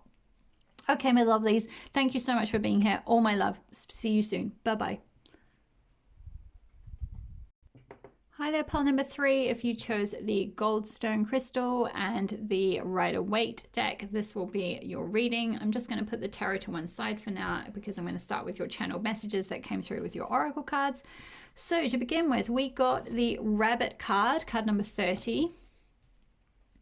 We got the Ring from the Archetype deck. We got Moirae, card number 28 from the Avalon Goddess Oracle. The Mists of Avalon Oracle, I should say. And the words on there are respect, self-esteem, opportunity, and confidence. We got the Temple Path, card number 12 from the Energy Oracle, and I'll leave the names of the decks below in case for those of you who are interested. And we got Spiritual Awakening from the Aboriginal Chakra Goddess Oracle deck. Okay, I'm just going to move those over a little bit. There we go. Okay, so channel messages that came through for you from Goddess Sekhmet that we've got here for pile number 3. I feel like in terms of the relationship wounds that you've been going through, there's a lot of fear, because with Rabbit, this is all to do with having a lot of fears, not believing in your power, not believing in your magic, not believing that magic exists, just staying stuck in like fear, trepidation, kind of an energy of being a bit stuck in terms of moving forward. Also looking to others to, it's almost like looking to others to find your security, your stability, your sense of home, your sense of source energy, or like magic. It's like there's a fear to look within and find that within, and so you've been running around a bit like a rabbit, sort of almost like rabbits mate a lot. And I'm not saying that I'm not at all suggesting that you're promiscuous or anything. I'm just saying like there's an energy of like maybe you've been trying to date quite a lot of people, or you might have been in a relationship or even a marriage, even because we've got the Ring here as well, where like you're either trying to look for that security and stability and everything within someone else, because there's a fear to kind of like really look within and find it within and find that like self-confidence and go down your own path. It's like you're stuck in an archetype of the ring, of like being betrothed to someone or needing a ring on your finger for like security, or like needing to be married or engaged or like something like that. Maybe some of you have been, and part of the wound is that you've either come out of a marriage or an engagement. There might have been like a broken marriage or engagement, and that certainly might have caused a lot of fears around like your self-esteem, self-confidence might have been quite severely knocked as a result of that loss. But all of this has happened to awaken you to your own true soul, your own spirit, and also align you with this temple path. The temple path is it's really a card of essentially like following your spiritual destiny. I feel like for pile number 3, you are you're very spiritual beings, or you're very connected with your soul, but you've perhaps been kind of, with that rabbit card here, you've perhaps been sort of hiding from that a little bit, through looking for that it's almost like looking for your purpose through the attainment of a ring or getting married, or that like if I just get engaged or if I just get married, then that will give me self-esteem and respect for my community and self-confidence, and perhaps the situation got taken away, or your fears that you might have had around, say, this, whether it was a marriage or something, if you had fears of loss, like if there was any residual subconscious fears of like abandonment, for example. Like I'm getting that some of you might have had quite a strong abandonment wound or a betrayal wound, or something along those lines. And so the rabbit archetype, or the rabbit medicine card, can speak of like those worst fears kind of being realized, and that sometimes like the more fixated you are on those fears, the more likely that is to come to pass. But like all of that loss or all of that difficulty had to happen to align you to this like spiritual path, this spiritual awakening, this temple path. And the message from the temple path card is that this card upright is here to tell you that what you're going through now is all part of your soul's process. You are on your karmic path and heading in the right direction, and the choices you make now are important for your personal growth and life lessons. The light around the temple represent the spirit world, your family members and friends, angels and guides, all the loving spirit helpers who long to assist you. Call upon them and be open to their wisdom and inspiration. This is a wonderful, life-expanding time, so keep in mind your personal priorities as well as your spiritual connection. Following your high intentions will help you move your life forward in dramatic ways, and connecting with spirit and your higher self will have a wonderful influence on all that you experience. I definitely feel like whatever fears or difficulties or betrayals or like issues with a betrothal or something, or the ending of a betrothal, is all an opportunity. With New Moirae, it speaks of opportunity to realign yourself with this temple path, this spiritual awakening, your soul's true purpose, knowing that that all of this had to happen, that you're on your soul's path.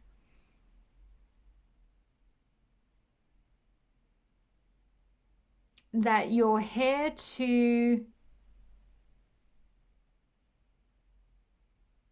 it's almost like find your confidence in yourself just as you are. We see this like naked woman here against a tree. It's like shed all those layers of other things, of other beliefs or whatever. It's like being confident in who you really are, being confident in like that nakedness symbolizes your vulnerabilities, your core self, your self stripped back to your soul essence without any of the other stuff on top. Who would you really be if you didn't have all these fears? That's kind of what you're being nudged towards. It's like whatever that situation was, that negative past relationship, or if it was a marriage, a divorce you've gone through, something like that. And it doesn't even have to be, you know, a legal marriage. It could just have been like an energetic one, you know, maybe someone that you were really committed to, that you thought it was going to go somewhere, and then your worst fears were realized, or you broke up, or whatever it might be. And this is an opportunity for you to like find your soul again. And also it's like I'm seeing this like shamanic energy of like all of that happened as an initiation. It's like you were being initiated into the temple path. You were being initiated onto your spiritual journey. You were being initiated to grow your soul and to become like almost like a priestess, if you like, you know, to connect with like your intuitive self, your divine self, to be able to channel divine wisdom and share it with others. That is essentially the temple path. And you might not be anywhere near that yet. Some of you might already be on that path. But whatever has happened in the past, whatever those old wounds are, were an opportunity to initiate you into this spiritual way of living, this more connected way of living, you know, in reverence of nature. You can see she's hugging, you know, her other arm is around the tree. She's revering nature. She can see the spirit, the energy that's in the tree, and she knows that spirit, that same spirit that is in her, is also in the tree and all living things on earth. And she can connect and commune with nature. She can connect and commune with the spiritual world. You know, the message from the temple path was all about connecting with your angels, your guides, your goddesses, or ascended masters, or the fairies, or animal totems, or however you need to connect, whatever that path is. With the Moirae card, let me just get the book, because there was a message in here they want me to read out about something to do with here we go. It's this bit. Like Morgan Le Fay, Moirae was a pupil of the great wizard Merlin, and he taught her everything he knew. The time came when she could learn no more from him, and she began to practice her new skills in magic. Merlin was said to be so besotted with her that he would not let her go, which I feel like with some of you, with that ring there, it's like there was something where maybe someone couldn't let you go either, or something. So that might just be for some of you. But anyway, the only way she could free herself was to cast a spell of binding and imprison him within a hawthorn tree. And you can see the card up close. There's, I don't know if you'll be able to see this, but there's a face. There we go, in the tree right there. That's Merlin imprisoned in the tree.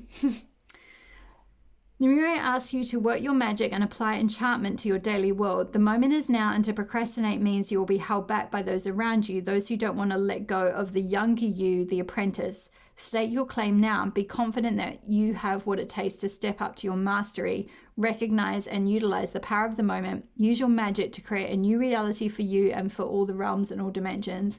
And the affirmation is, I'm confident to be myself. So I feel like with that message, I was just guided to suddenly go back to the book about this particular one, because I feel like for some of you, you might have been in a bit of a power dynamic where someone might have been, I mean, it doesn't even have to be like toxic or anything. It's just someone didn't really want to let you go, or they didn't, you know, they were very attached to you, you know, with that ring archetype there. It's like they wanted to have a commitment with you. So, you know, the ring can go either way. For some of you, it'll be about you wanted a commitment, or you were in a commitment that you thought was going to be forever and it didn't work out. For others of you, this is where someone else was besotted with you, or wanted to keep you forever, wanted to keep sort of hold of you, but it wasn't right. You needed to move on. You needed to have this initiation into this temple path. You knew that you wouldn't be able to find your true power if you stayed in that commitment, or with that person. So you had to like use your magic, if you like, to unbind, like disconnect that like eternal ring, that union with that person, so that you could find that within.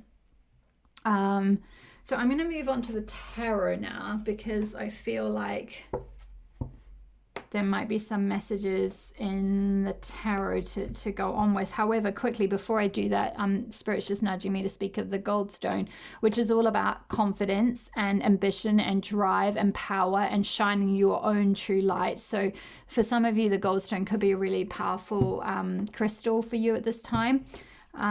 Okay, and let's move on to the tarot. I've already pre-shuffled the deck, so I'm just going to go straight in here. What relationship wound needs healing for pile number 3? What is this relationship wound? Can we have more energy about this relationship wound that needs healing?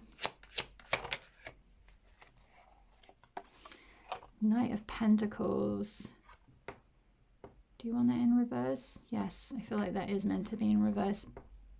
So Knight of Pentacles, in the outright, it normally talks of someone coming in. So this is often an external energy, a masculine energy coming forth with an offer, but it's a stable, secure offer, but it's often quite slow moving. You can see here the horse is just standing still. So it's the slowest moving energy. Pentacles is related to earth energy. So it could have been an earth sign, but it's more to do with that earthy energy of like, almost like Taurian energy of like, and I can say this because I'm a Taurus, so slow and steady wins the race, like methodical, step by step, just slowly coming in, gradually building a connection or something. With it being in reverse, I feel like, and if this is related to what you're healing, I think this is to do, or my feeling is that this is to do with, again, related to that ring archetype and looking for stability and security and commitment within a relationship or with someone else. And it's like there's a need to let that go. For some of you, this is letting go of your Knight of Pentacles person so that you can be initiated and go through the spiritual awakening and connect with the temple path. But for others of you, it's letting go of that attachment to that need for that knight in shining armor. You can see it's literally a knight in shining armor on a horse, on a black horse, holding a pentacle out, holding an offer of like pentacles being security, stability, material comfort, that type of thing. It's like, don't look for that in a knight. Find that within first, and then it will all evolve on the outside. That's kind of the vibe I'm getting with the Knight of Pentacles in reverse in this case.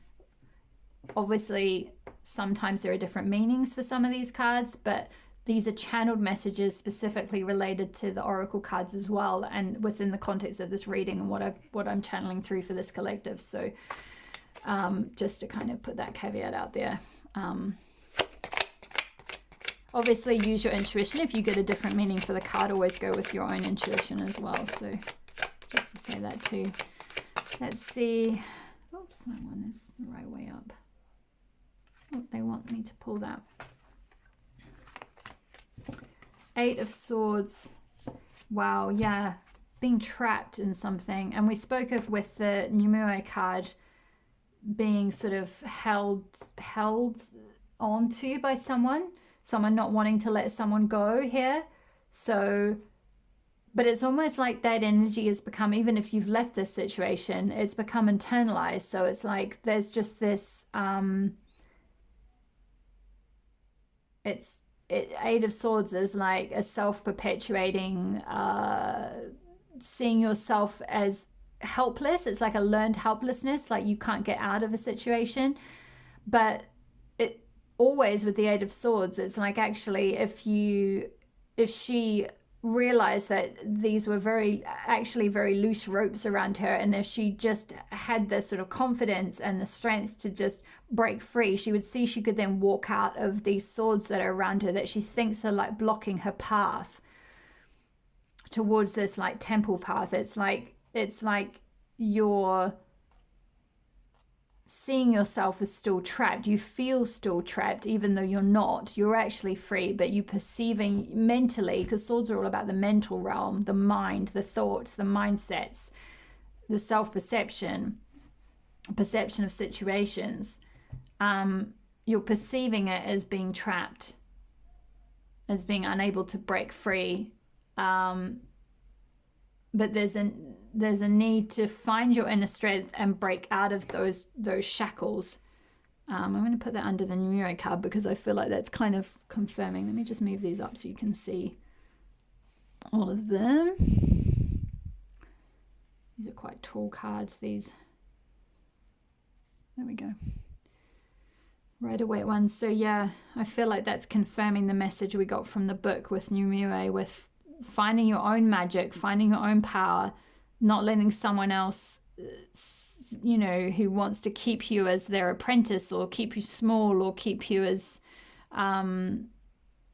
you know, keep you trapped in a marriage maybe that you don't want to be in, or trapped in a relationship or a situation you don't want to be in. You know, something where either you're fearful of them because there's some kind of control issue going on here, or the rabbit person, the fear is coming from them, this person that needs to be put in a tree. They're fearing losing you, but either way, it's not. It's like you're bound to each other in a way that isn't really healthy. It's like you're trapped, and it's not really.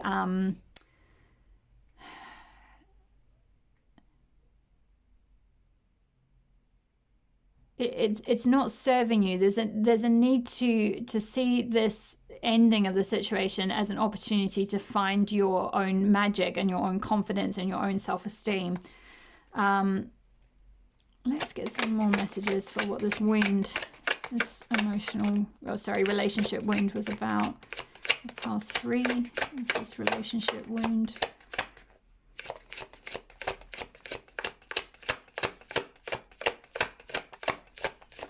Ooh, there we go. Yeah, leaving, definitely. 7 of Swords, getting out of there.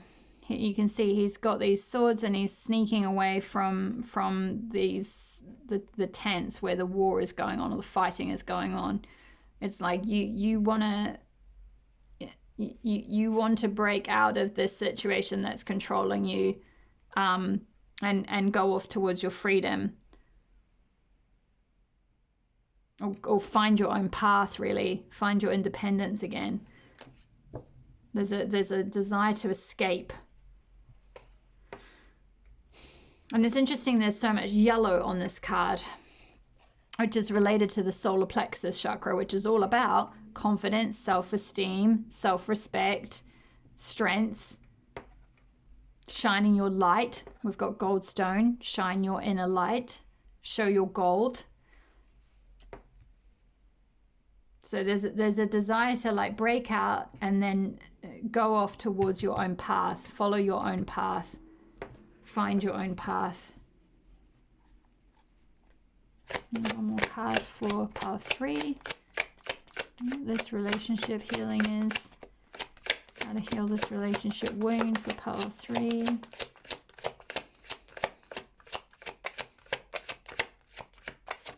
Whoa. Yep. New beginning coming.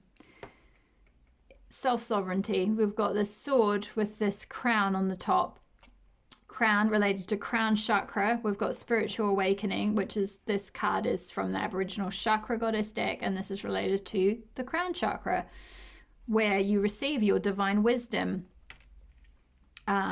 your connection with your guides, with the ascended masters, with your higher self, with your soul, essentially. And there's this new beginning available. Swords is all about truth. It's all about finding your inner truth, being decisive, going after what you want.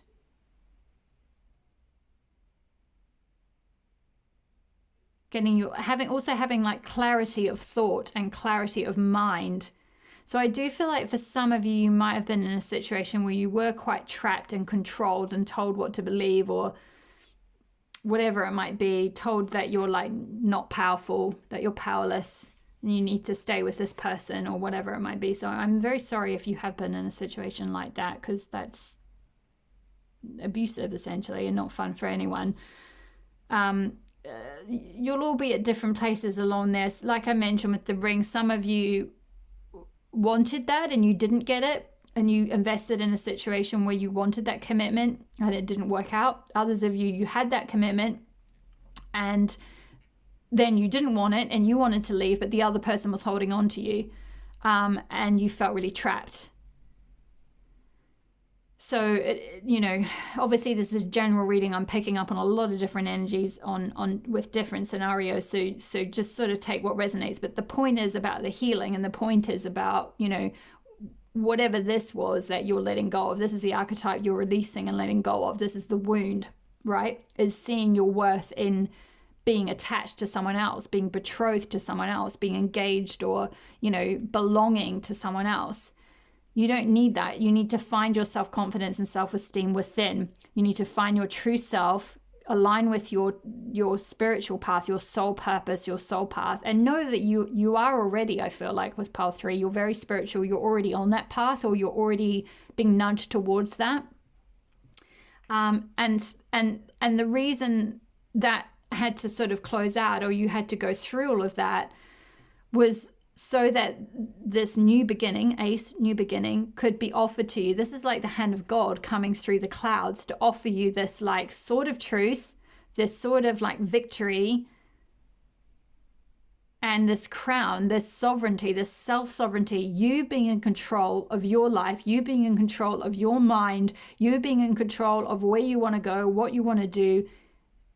You make the decisions for yourself. You're not trapped anymore. You're not powerless anymore. Whether you've gotten out of the situation or not, there's still a helplessness energy, or like a seeing yourself, perpetuating that same cycles of seeing yourself as trapped, or having no power to either leave a situation if it's leaving an old situation behind. Or if you've already left, it's like you're still perpetuating the wound of being helpless, even with either with someone new or just in your life in general. You've internalized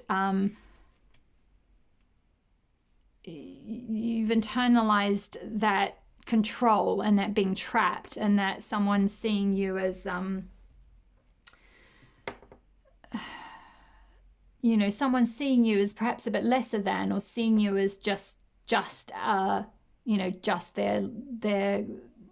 whatever it might be, their little wife, for example, or their apprentice or something like that. Maybe some of you met this person through work, or this connection was there was like financial commitments, or like you were bound in some financial way or something like that. Maybe just, again, it'll be different for all of you. But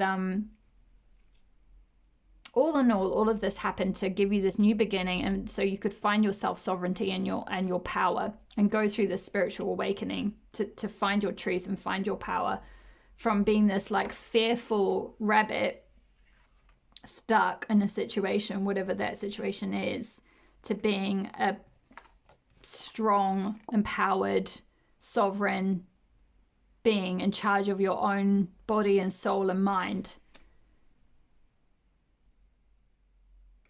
ruled by your soul, ruled by your spirit, ruled by your higher self instead of ruled by someone else. I do feel like with this Knight of Pentacles here, I wouldn't normally say this about the Knight of Pentacles, but in this case, it's quite dark energy that's coming through. It's a black horse he's on. So I'm getting that vibe of like a dark horse. This person was a dark horse. Maybe this person you were betrothed to, for those of you that were actually married to them. But there was sort of like dark horse energy. But you had to go through that to be initiated into this temple path. You had to like be attracted to them, or fall under that spell, or be betrothed, take that offer of like, they offered you something seemingly secure or stable, but actually it was a trap. keeping you held down. It wasn't you weren't able to grow in that environment with that person. So there's a need to sneak away, to get out, and align with your truth, align with your path, start again, new beginning to find your sovereignty.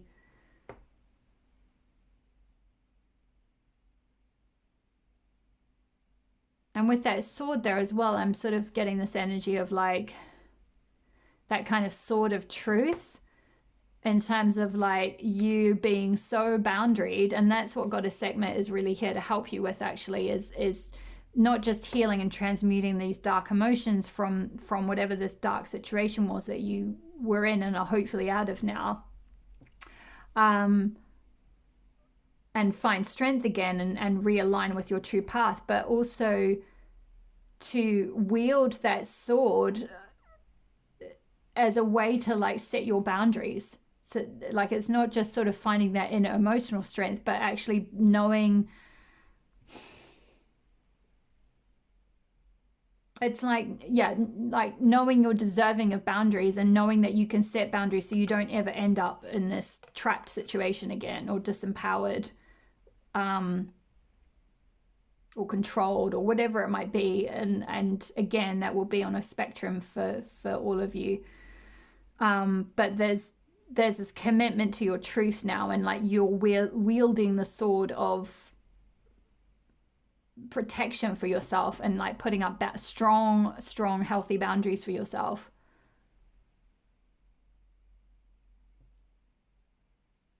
That's it. I feel like that's all the messages I have for you today, pile number 3. I hope that resonated for you. Thank you so much for being here, and thank you for watching and letting me read for you. Obviously this is a general reading, so just take what resonates and leave the rest.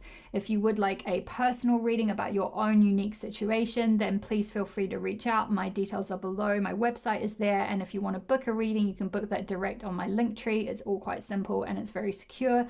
And I am currently open for tarot reading bookings. I'm booking into about, I think it's like the middle of February at this point.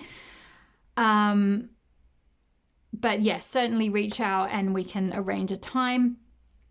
Otherwise, if you are not already subscribed and my style resonated with you and you would like to check out the other readings in the Love Goddess series, there's another 5 readings after this one. So there'll be 3 this week and 3 next week, with the final 6th one on Valentine's Day. So if you're working through all this stuff and you want to check out one of the other readings around calling in a new love relationship, for example, or especially, I would highly recommend checking out the Oshun reading, which is the next one in the series, which is all about self-love, which is a really, really beautiful follow-up to this self-healing. So I would highly recommend that one. So hit the subscribe button and the notification bell so you can be notified when I upload those. Otherwise, if I leave you here, thank you so much for being here. Thank you for watching. Thank you for your likes, and I will see you in the next reading. All my love. Bye-bye.